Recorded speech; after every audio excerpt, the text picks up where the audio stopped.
अर्धी गर्भपिशवी आहे म्हणजे काही सगळं संपलं अशातला भाग नाही.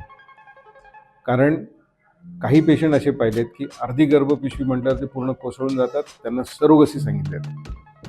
पण गर्भपिशवी छोटी आहे, अर्धी आहे किंवा जन्मजात ॲबनॉर्मॅलिटी आहे, ह्या बऱ्याच अंशी बऱ्याच प्रमाणात गर्भपिशवी आपण सक्षम करू शकतो आणि सक्सेसफुल प्रेग्नन्सी होऊ शकते. हा सरोगसीला एक उत्तम पर्याय असू शकतो.